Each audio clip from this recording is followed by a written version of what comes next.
So let's talk about vulnerability.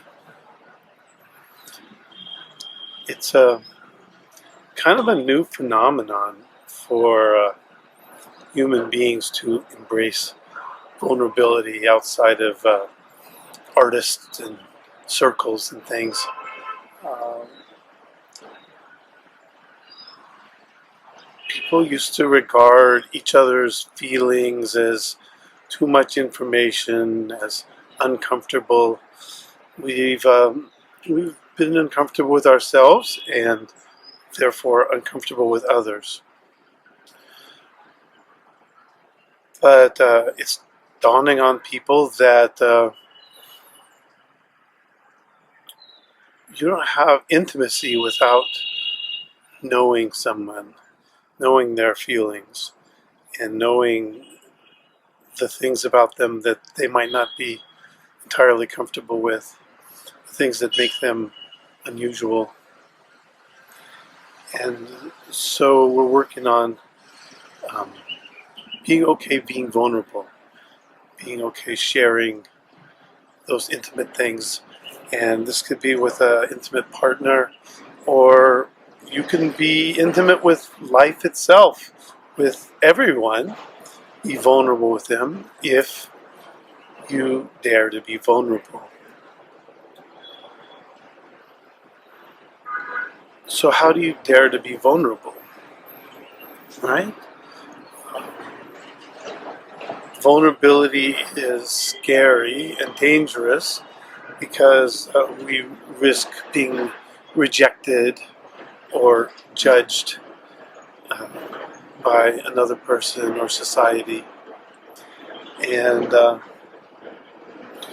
it sounds bad enough, but it can trigger our own self-judgment and our own lack of worth and validity and standing with society or another person. So who can dare be vulnerable and who can't? And so I want to suggest that,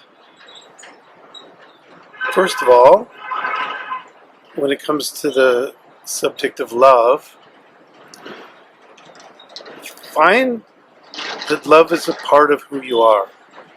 Love is a part of your essence. When you're in love or love toward any and everyone, it's emanating from the essence of you within. It's not something you have. It's not something that can be taken away. It could be obscured by your insecurity and your minds and all these sort of things. But the more you realize love is a part of your nature, the more nobody can take your love away. And that gives you a great ability to be vulnerable because no one can take your love away. It's yours. And if my heart is broken, I know that my love is still there and that I'll have to go through the healing process to gain it back in the way that it was. But during that whole painful process, my heart is alive, not dead, not numb. And it's really numbness that's the great enemy of peace and love in life. If we can accept pain, then we're free. It's just, yes, okay, I got to enjoy being in love, and now I'm hurt, and now I'm going to experience this broken-hearted, open-hearted feeling. And I know it's going to get better because I am love. It's my nature. It's just like cutting yourself, you have to heal. So the question is, how can we afford to be vulnerable? And so the one I answered, by recognizing that love is a part of who you are. It can't be taken away. And that it doesn't depend on anyone's acceptance or rejection or idea of you. Second, not to be afraid of pain. We resist that something might hurt. If we realize that like pain is part of the spectrum of life that we go through and some things might hurt for a while, if we can accept that that's going to be part of life, then we're free from running from it or doing everything we can to avoid it, and holding ourselves so tight that we're not open to the joy of life either. Third, not to be so invested in the idea of yourself. I think we have trouble being vulnerable because someone's idea of us will be worse, or they might judge us. And along with that comes our judgment of ourselves, that we need to be validated by others' opinions, that we need to be popular and accepted. You might find that you're more popular and accepted if you stand in who you are, whether people accept it or not. It's really sometimes people respond to our own insecurity and lack of self-acceptance by not accepting us.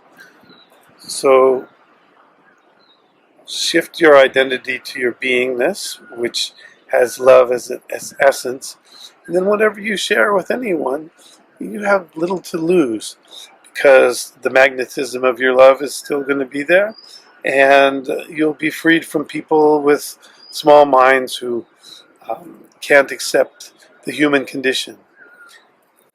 Also accept that you are part of the human condition. I have a sticker on my refrigerator that says, "The only normal people are the ones you don't know very well." And it's so true. And that's before the age of vulnerability. We all sort of suspected that none of us were okay, and we didn't want to know about it. But now, as you get to know people, we're all freaks. And some people are just better at conforming to the way society suggests we should think and feel. And maybe we've convinced ourselves of that. And some of us have broken free from it, but we still have something to defend from our own community or society or all these things. So vulnerability can be a great litmus test of ourselves. A way of looking at ourselves is if you allow yourself, even nudge yourself to be vulnerable. What does it bring up in you? Does it bring up some kind of shame? Does it bring up insecurity?